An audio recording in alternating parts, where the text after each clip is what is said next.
Welcome, my friends of the interwebs. I'm going to do this old school style from the preacher bench. Some of my older subs, you know what I'm talking about. This is going to be a video response to LB45, who just put up a video called Heart Attack at 46. And I want to say, LB, first of all, thank God you're okay. And second of all, I see your heart attack at 46, and I raise you a heart attack at 36. Because that's when I had my first heart attack, when I was 36 years old. And I'm going to link to LB's video. So do yourself a huge favor and go check his video out. I think it's an important video because there are a lot of preconceptions about what having a heart attack will be like. Most people, if you ask them what will it be like if you had a heart attack, they would tell you, well, I'd grab my chest and, you know, or collapse or whatever. And to be honest with you, most of the time that's not what happens. And LB tells his story, which is worth hearing, especially if you're a man, but even if you're a woman. You know, LB, I want to, before I tell my story, I want to say congratulations on quitting the smoking. You're a whole lot smarter than me. I had my heart attack at 36. I did not quit smoking until I was about 41. So kudos for you, my friend. But I will give you some advice, one little bit of advice, if I may, since you've quit smoking. Incorporate some cardio, because in the last couple of years, since I quit smoking, I've put on about 75 pounds. And I wish I would have been doing some serious cardio when I decided to quit smoking. But you know, whatever. My advice to you, my friend, is get out there and do some cardio. You know, whatever your doctor recommends you do. But for a lot of us, when we quit smoking cigarettes, it just packs the weight on us. It just does. So try to avoid that if at all possible, because what can happen when you pack a lot of weight on us, then you can become a type 2 diabetic like I am. And that opens up a whole slew of problems, especially with the heart and cardiovascular system. But anyway, neither here nor there. I want to tell everybody my story. That was, you know, I was kind of inspired by LB45 story. Some of you that are friends of mine may know the story, but a lot of you don't. So I'll tell it. When I was 36 years old, I actually when I was 35, I had a knee surgery. It should have been a really easy surgery. For the most part, it should have been a walk through the park. I had torn my meniscus in my right knee. You know, football players do this all the time. You know, they have the meniscus surgery, the knee scope, and they're back on the field a week later. But unfortunately for me, I ended up getting an infection. And it was a pretty bad infection. It put me into the emergency room 3 days after my surgery, and I was in bad shape. If it wasn't for a very good friend of mine who had stopped by to check on me, I don't know that I would still be here. I was in big trouble with the knee. And being a guy, you know, I remember my friend came over and she said to me, she goes, "You don't look good. You've got to go to the hospital." And hell, I was like, you know, being a guy, I'm like, no, I don't think so. I had been popping pain pills, and I don't remember how many I took, but I remember it didn't affect the pain. My knee had swollen up about the size of a big cantaloupe. And anyway, she insisted. Well, she ended up calling my surgeon. It was a Saturday night, and she called some service. She's a nurse, so she knew who to call. And they actually got a hold of my surgeon, and he passed the news to me to go to the emergency room, and he would meet me there. So he did. He met me at the emergency room, and I must have looked really bad because when I showed up to the emergency room, my friend drove me. I insisted, no ambulances, no bullshit like that. So my friend drove me, and I must have looked really bad because as soon as they came out to the car, she pulled out front of the emergency room doors. The guy came out, took one look at me, he comes in, gets well, he puts me in a wheelchair and wheels me back, and I blew by all the people that were waiting in the waiting room, and anyway, they did. They took the bandages off, and I got to see what was under the bandages for the first time. It was horrid. So anyway, to continue this story, because we're still a long way away from my heart attack, they straightened me out in the hospital as far as the infection went. Thank God they managed to get that under control. But it left a lot of scar tissue, and my knee wasn't working right, and it was bad. It was really, really bad. And I was on a cane, and it was, yeah, I couldn't walk. It was a year later. I was still on a cane, and I had to insist to my my surgeon. You know, that whole thing is a whole series of videos that I could do on this guy. But you know, I had to tell him, I'm like, look, you got to fix this. And nobody else, by the way, by that point, I was frustrated with him, and I called other orthopedic surgeons, and none of them would take any patient of the guy I had. Which, by the way, real quick, if you ever need any kind of surgery like that, especially like an orthopedic surgery, do yourself a huge favor. Go to the nearest rehabilitation center, walk in, ask to speak to whoever's in charge, head physical therapist, and say to her, I need whatever surgery. Let's just say hip replacement. Say, I need a hip replacement. Who would you recommend to me? And the reason I say is because they see all the after effects of different surgeons, and trust me, there is a big difference in doctors. Doctors are no different than mechanics. You got good mechanics, you got shitty mechanics. You've got good surgeons, you got shitty surgeons. That is a fact. So you would do yourself a huge favor by asking one of the physical therapists to recommend. You don't have to go in there and say, well, who's the biggest quack? But you can go in there and say, who do you recommend? And a lot of times they'll tell you, you know, well, so-and-so, Dr. So-and-so is pretty good. They may not say avoid Dr. Quackadoo. Don't go to him. You know, they might not say that, but you know, you might be able to get a decent recommendation and save yourself a lot of grief, because this whole thing, my knee surgery with, to be honest with you, a quack. No other way to put it. I know I got a couple of doctors that are subscribers of mine, and you probably don't like to hear the term quack, but it is what it is. Okay, but that situation with that surgeon set off a whole domino effect that would have huge impacts on my life. So anyway, yeah, let's get to the heart attack part. A year later, he agrees to go in. There had been a lot of scar tissue that had been built up. He agrees to go in and clean up the scar tissue. And he said, though, he goes, I'd like to have a medical clearance, which he had before anyway. And basically that just meant I go to my doctor, they put an EKG on you, and your doctor, and it's all about trying to get past liability on. Just in case somebody dies in surgery, that surgeon can say, well, hell, he was cleared by his physician. That's the way that works. Sad but true. We live in a litigious society, so I don't necessarily blame the doctor for that.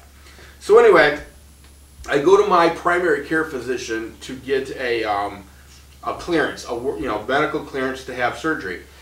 And I'll never forget this because I felt great. I mean, other than my knee was all jacked up, physically I felt great. I was working out every day. I was, believe me, a lot better condition than what you see right now. Probably about at least 100 pounds lighter than I am today, maybe 120 pounds lighter than I am today. And I was in really good shape. Well, most of you have seen my gym. I've got thousands and thousands of dollars in this gym. This isn't something that a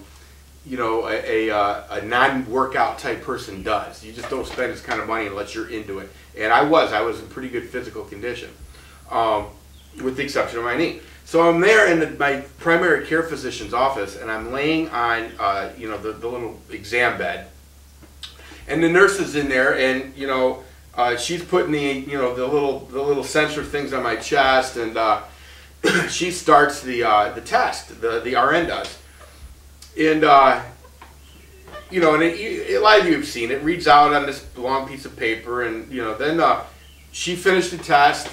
She didn't look at the results. The doctor then came in. He looked at the results, and I'll never forget this. It's one of those surreal moments in life. He's standing there with this sheet of paper, which is my EKG, and he's looking at it and he's staring at it, and I've been going to this dude for years. He's an Indian dude, Dr. Bendaro. He's a really, really, really cool dude. And he's an excellent doctor. But I'd known him for years, and I knew that I could just tell something was weird. And it seemed like forever. It was probably only a couple of minutes, but I said to him, I said, "What?" And he looked up at me, almost surprised that I was even in the room. And he said, "Are you having chest pain?" And I said, "No, not." And he goes, "Oh, don't worry about it. It's probably just you probably hiccuped or something." I'm like, okay. But I mean, I did feel good, and I was only, at that time, not even, right around 36 by this point, right around 36 years old. So I didn't really think much of it. I'm like, yeah, all right, maybe I hiccuped. I don't remember hiccuping, but maybe I hiccuped. Ugh. So anyway, my surgery was scheduled for by this point, about a week out. So I went home, didn't think anything of it, and then my doctor's office called me like 2 days later and said, "Hey, your surgeon would like you to have a stress test based on the results of the EKG." And I'm like, oh man, fuck. All right, whatever. They set me up for a stress test. Now my knee was jacked up, so I couldn't do the traditional bike or treadmill thing. I did a nuclear stress test, and they had to like inject me with some stuff to stress my heart out. Oh God, that sucked. It did. That sucked. So anyway, the test went. They don't tell you anything that day. I went home, and a few days went by, and I was like the day before my surgery. I hadn't heard anything, and I called my surgeon's office. I said, "Hey," I said, "I haven't heard anything, and I had the stress test in order to have the surgery. Should I be worried?" And she said, "Look, if you haven't heard anything, then you're fine. Are you planning on being there tomorrow for the surgery?" I said, "Well, yeah." So I go, and I have the surgery the next day, and everything went fine. In fact, that night that I came home from the hospital, because this is basically, for the most part, it's an outpatient, you're home that day for a knee scope. I could walk on my leg without a cane, which was amazing to me.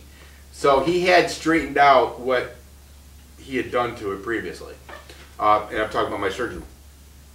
So everything's cool, a couple of days goes by. It was actually 3 days after my surgery, which was funny because the same amount of time after my surgery, the first time that I had to go to the emergency room. But this is 3 days after my phone rings. And this is like a Saturday night. And I picked the phone up, and somebody asked for Mr. Hunter. And I could recognize the voice as my doctor, Bendaro. He's an Indian guy. He speaks great English, but, distinctive voice. And I said, "Dr. Bendaro?" And he said, "Yeah." I said, "Well, this is Richard Hunter." And he said, "I'm looking at the results from your stress test." And I'm like, well, first, let me tell you, when he first called me, the first thing I thought of was, because, listen, he's a great guy. I thought, man, you know what? I got the greatest doctor in the world. This guy's home on a Saturday night at 8 o'clock at night, and he's calling me to see if my surgery went okay and how I feel, which was not the case. So he says, "I'm looking at your stress test, and you had a heart attack." And I'm like, what the hell are you talking about? And remember, I never felt anything. I felt great. I never had an instance where I ever felt, like LB45, when he tells his story, as much as he didn't think he was having a heart attack, there were serious symptoms that at least sent him to the hospital. I never had anything like that. Unless it happened when I had to deal with the knee. I mean, I don't know, with the infection. But, I never felt it. So I said, are you serious? He said, "I'm looking at the pictures," because in a nuclear stress test, they take pictures of your heart before and after they stress you out, if I remember right. He said, "You have a scar on your heart, ischemia, I believe it's called, where when your blood vessels block off, the part of your heart that's normally fed by that blood vessel dies. And he said, you need to make an appointment with a cardiologist." And I'm like, holy shit. I was just like, wow, blown away by this whole thing. I said, okay. And he goes, "As soon as you can." I said, okay. So I call that next Monday. It really sucked waiting from Saturday night to Monday to call. And but I got a hold of a cardiologist, and at that time I had United Healthcare, which was really, really good insurance. 100% no deductible. It was killer insurance.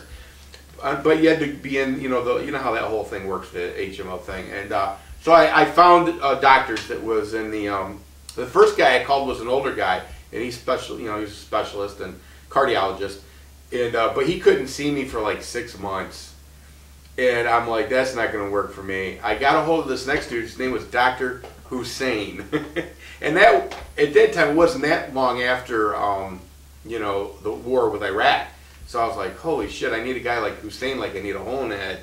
But I asked around, he came highly recommended. I'm actually glad I took this guy because Dr. Hussein is an awesome cardiologist. He's an awesome doctor. He's an awesome person. And I can say other things about him, but as far as I know, he's just an awesome, awesome doctor. So anyway, I call his office, and you'd be really surprised how hard it is to get into a cardiologist. And I said to them, I said, listen, I said, my doctor just told me that I had a heart attack, and I need to make an appointment to see Dr. Hussein. And she said, okay, well, we can get you in, and the earliest we can get you in is like, I think it was like 2 weeks. And I said, what part of I just had a heart attack didn't you understand? Because I'm kind of freaked out, to be honest with you. And she said, well, it's the earliest he can get you in. If you start having any kind of chest pains or discomfort, go to the emergency room. I'm like, holy shit, what is this, Canada? So, anyway, it was a long couple of weeks. It really was. But I go to see this guy, Dr. Hussein. He must have been born and raised in this country because his accent is completely American. It's not Middle Eastern or anything like that. And really cool dude, probably maybe 10 years older than me. And so he was probably in his mid-40s at that point. And he's looking at me, and I wasn't really overweight, or I maybe slightly overweight, but not very much overweight. I was in pretty good shape. Like I said, I was working out a lot. I was pretty buff, benching around 300 pounds. It was really, just really good shape. And he's looking at me, and he's going over, and he's like, well, he's looking at the results from the test and all that stuff, and he's like, well, you're 36 years old. He said, you smoke, not a good thing, but, he goes, you seem to be in pretty good shape. He said, I really don't think you had a heart attack. He said, I really think that this is a shadow. This scar, this ischemia is a shadow. I really think you're okay. And you don't have anything to worry about. And I was like, man, all that worry for nothing. Holy shit, And I said to him, I go, are you sure? And he's like, I'm pretty sure. I feel pretty good about that. And I said, well, okay. And he said, but there is another test we could do. I could justify it based on the results from this test. And he said, it's a cath. And I said, well, what's that? And he goes, it's where we go up through your groin and, go up to your heart and shoot some dye, and we can see what the arteries are doing. I said, is it painful? He said, well, it's a little discomforting, but it's not really painful. And I'm like, and for the most part, to be honest with you, he had me convinced that I was perfectly fine in it. The test, the EKG and the stress test were just false positives. And I remember he goes, well, why don't you can think about it. He goes, if you want to have the test, just give me a call and we'll schedule it. So I went home, and my nurse friend, she said to me, look, you got incredible insurance. You're not going to have to pay squat for this. It's not that big of a deal. Why don't you just go ahead and make sure?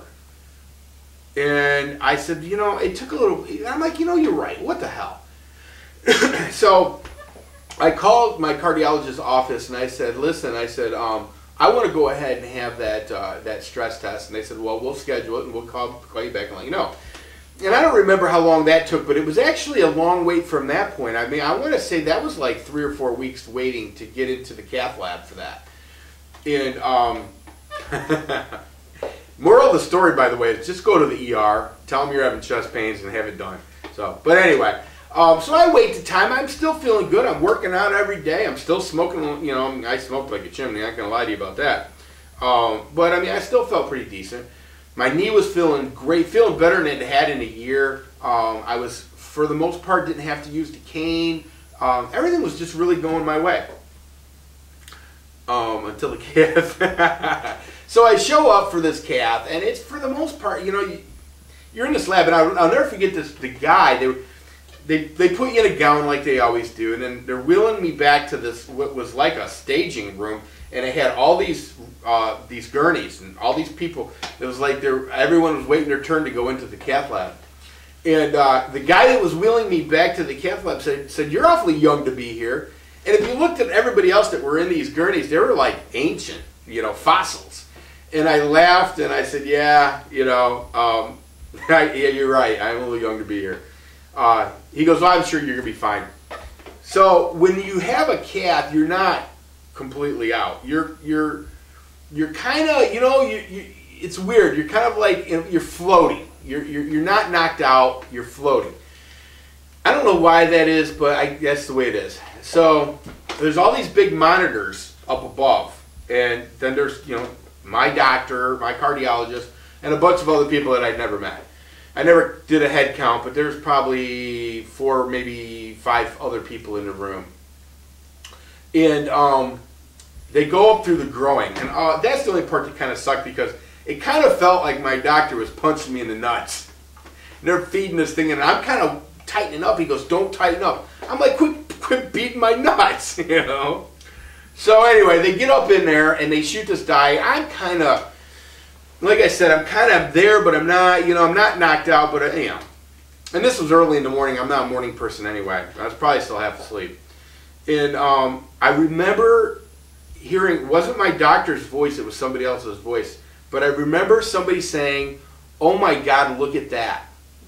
And I'm like, "What?" And they're talking, and then my doctor goes, "Look up at the screen, and I'm going to shoot some dye." And they did, but I couldn't see what the hell they were talking about. And I actually kind of fell asleep. I don't know if they gave me a little extra. So I have no idea what was going on, but I fell asleep. I wake up in recovery. My nurse friend's there, and I said, and I felt my chest, and I know there wasn't, you know, there was no cut, no nothing. I knew they didn't crack my chest. And I looked at her and I go, "What did they do? Did they put a stent in?" And she said, "No, you're going to be fine." I said, "Well, what do you mean, no, I'm going to be fine?" You're going to be fine. And in order to leave the cath lab, you've got to actually be able to walk up and down the hall like twice. And, you know, they got this kind of the sandbag thing over the puncture site. That's a major artery, so they need to make sure that seals before they can let you go. And she's like, "Your doctor wants to see you." I think he had a thing, it was like 7 days. And, or it might have been 3 days. It was enough days to where I was like, "What?" So she said to me, though, she said, "I'll tell you all about it when we get home." She knew I wasn't quite, you know, I wasn't alert yet. She just ended up having to tell me twice. So anyway, we get back to my house, and she says to me, she said, "You had 100% blockage in one of your arteries, but your body did what amounts to a self-imposed internal bypass, or some people refer to it as a reroute." So for whatever reason, what my body did was it branched a vein around the blockage, okay? It started feeding the heart that wasn't getting blood. And because your heart needs oxygen, the blood vessels to your heart deliver oxygen and nutrients to that muscle, okay? If that muscle is not getting the oxygen and the nutrients, then it will die. And if too much of your heart dies, then your heart can't function properly, and hence the heart attack. So, or full-blown, you know, heart attack, where, you know, die, heart attack, when it kills you. So anyway, I went to see my cardiologist, and he was just dumbfounded by the whole thing. And he told me, he said, "I've been a cardiologist for 18 years, and he said, I've never seen anybody have a reroute that restored 100% blood flow ever." He said, "We didn't have to put any stents in, nothing." And I'm like, "Wow." And he said, "You're a very lucky man." I said, "Well, I'm really glad I had that cath." And he looked at me and goes, "I'm glad you had that cath." He goes, "Honestly, I did not think that we would find what we found."